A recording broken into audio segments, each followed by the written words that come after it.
Okay, thanks for watching. Okay, so in this video, I want to proceed with this idea of maybe having more explanation to balance out the focus that we all seem to have on the description of personality disorders. And of course, in this case, I want to kind of focus on the cluster B disorders, and in my case, really the NPD, but also, kind of open to seeing connections with borderline and antisocial. So, because I do think these are all kind of neurologically, I think they're all kind of just different variations of the same neurological experience. So, anyway, so here I want to propose an explanation that has to do with a not a brain disorder, but a condition. In other words, we have healthy brains, but we're just um, our brains are sort of chronically in such a crisis situation that they're going to process information differently than a brain that's under less stress and under more security. Okay, so basically, I just want to try to. This is just a theory. I mean, I can have a theory. I can be wrong. We can revise it, but I think it's healthy to explore a little more into the explanation of these conditions.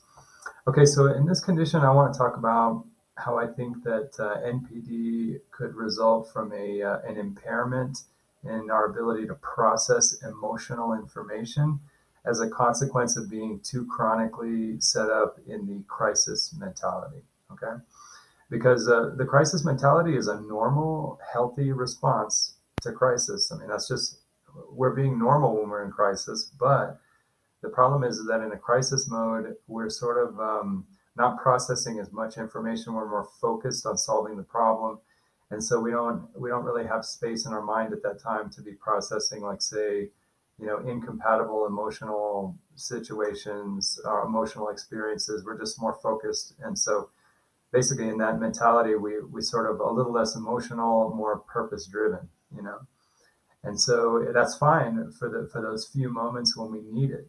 But if that becomes a chronic situation for us, we're all the time like that, we're going to start to have over time, I think, a deficiency in our emotional reality and also our ability to process emotional reality. Okay. So basically, I just want to start with just the presumption that, some people are going to be more susceptible to this. I do think some people are born more susceptible to being keyed into crisis more easily because some people are more sensitive than others. So we have to always leave the possibility that people with cluster B disorders may just be more sensitive in general or more easily triggered into crisis mode, and that may be genetic, and can't control that. So that may be true, but that's the part of it that's out of our control. The part of it that we can deal with is that once we are in, let's say, chronically in a crisis mode, once we get in too much into the crisis mode, basically what's happening is that our ability to pixelate reality is now just focused more on targets, okay, more purpose. And so the periphery and, let's say, competing emotional situations and even emotional situations, we don't have time for that because we're focused on we're focused on the target problem or the target crisis. So we're sort of we're not allowed to have really, our brain doesn't even allow us to have really much depth in our emotional reality because we're just too keyed up. So basically what's happening in this situation is that um, things that normal people are able to deal with and even develop as young people. For example, how do you deal with, let's say, an unfavorable or a challenging emotional reality?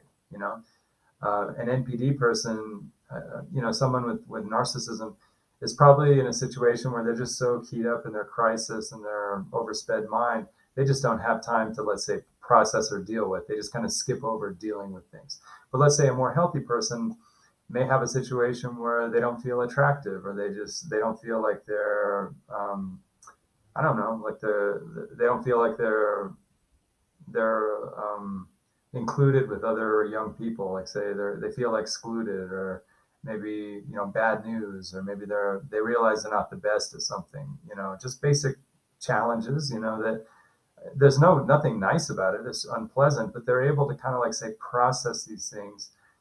Or let's say sometimes you have like incompatibles, like, say, You have like say, I love my mother, but I'm also angry at her. I love my mother, but she's like a monster right now. A healthier person could kind of like reconcile and process these things and sort of pixelate a more realistic kind of a panorama of what's really happening. Whereas, like, say, if you don't have time to process, you just kind of like, oh, I hate my mom, oh, I love my mom. And so you have like these fragmented, unintegrated, kind of incompatible things. Like, it's almost like you're just a bag of contradictions. Like, a part of me hates my mom, a part of me loves my mom, a part of me thinks my mom's a monster, and there has been no, let's say, sophisticated integration because we just haven't had the time or been in the mental space to process, whereas other people, by the time they're maybe 10 years old, they've processed a lot of these things and they're really on a better track, to just have a more integrated sense of the panorama of life, and and on the other hand, let's say here's the big thing.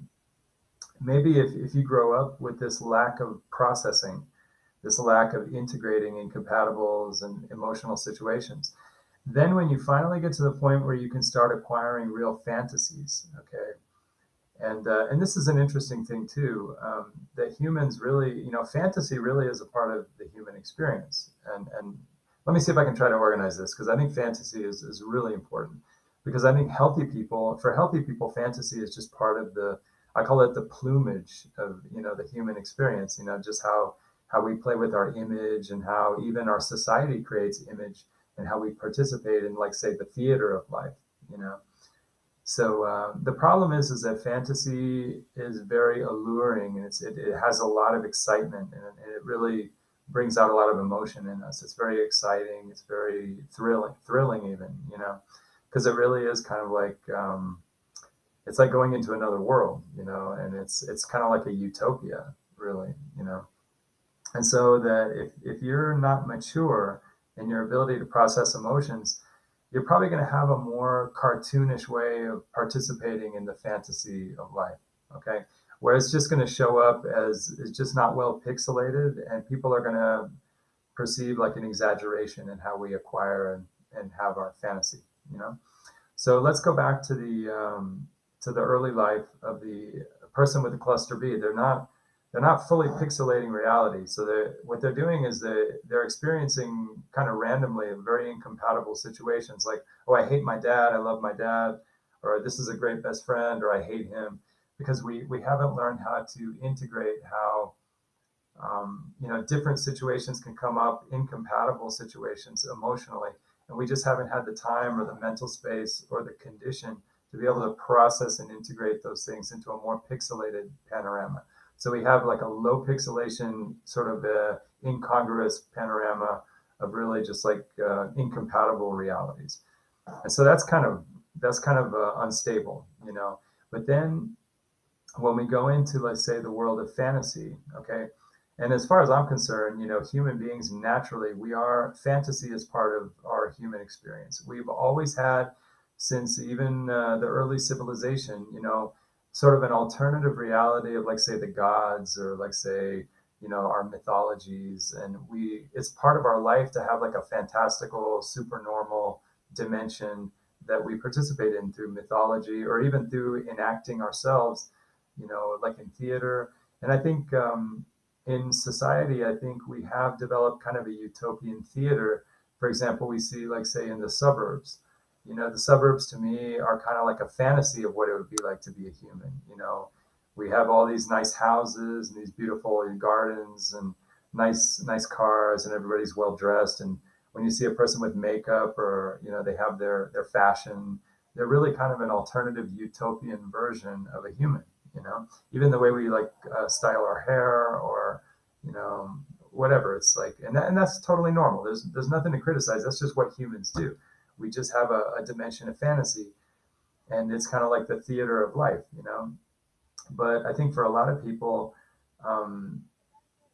if you're not mature about it, if you don't have maturity, you're going to come off in that fantasy world a little more exaggerated, and just a little more exaggerated. And the thing is that humans, when we see even small exaggerations, we really notice them. Okay, because that's just the human human reality. You know, if someone's a little more overemphasized, like say in their overconfidence or their cockiness or their self-confidence, that's gonna, even if it's just like 10% more, we're gonna perceive it as like 100% more. You know, it's like, wow, you know, that guy's really arrogant, you know.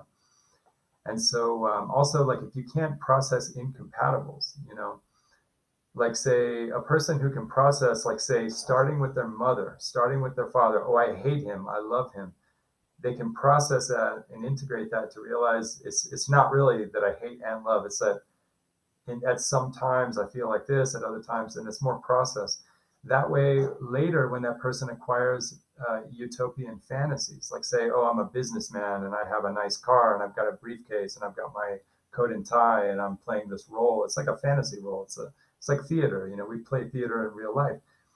That person can hold that kind of like that kind of lofty position, like, oh, I'm the manager, you know, I have, you know, I'm important, I got my briefcase. And at the same time, you can sort of tell they can also process that they're also just a regular husband, and maybe they got kids, and, you know, maybe they have to go coach little league baseball, or, you know, they got to go to the grocery store. So they're kind of like, yeah, a part of me is this, but also there's a lot of other integration, you see.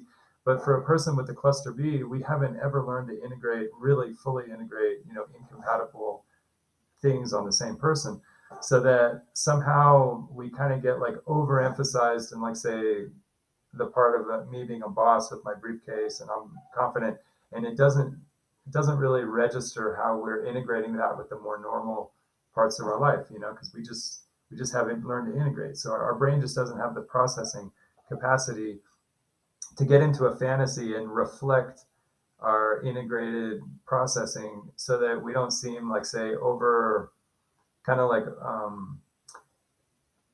we seem sort of like over we're like over expressing. It's how do I say, like, there's no nuance to it. It's like exaggerated, so it sort of comes off a little cartoonish. And just having just that little extra like accenting, or, you know, I don't know how to say it, like we show in the way we take on the fantasy the lack of maturity and our ability to process the full panorama of life experience. So that's, I mean, I'm not doing a good job of explaining it, but I think you kind of get the idea. You know, the more we can start to process the emotional realities, the more that will be reflected in how we take on fantasy of living. You know, so I don't know. I can just say it like this. Like, I'll try to say it another way. Normally, if let's say a normal person, if they're able to, like say, process when they process anything about themselves, okay, they will show evidence of how they've learned to integrate and process information. Because when they take on something, they're not saying, oh, I'm 100% this. It's like, oh no, that's 20% of what I am. So it shows up as 20%. But like say, if you have a cluster B, everything is 100% separately, you see. So like when I'm having a fight with my like say girlfriend or whatever, that's 100% of what I'm doing right now, and that's like taking me 100%. And then when I got my briefcase and I'm going and being a manager at the office, I'm 100%.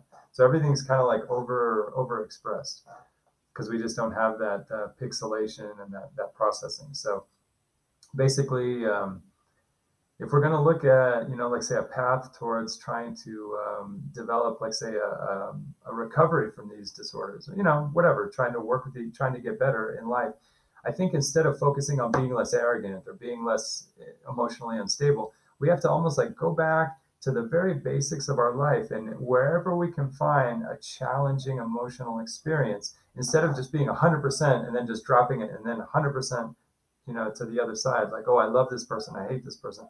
I think every time we have a challenging emotion experience, we need to kind of sit there and smell the coffee and just learn to process it and process it and process it, and not just kind of have the experience and just drop it, you know. So I think we really need to look on, even as adults, if we can stop with our lives and learn to maybe process more, let's say, challenging and incompatible emotional realities, as opposed to just flaring off and just dropping them, you know. So I mean, that's just an idea, but I just think we need to really focus on the issue of processing uncomfortable and challenging emotional experience.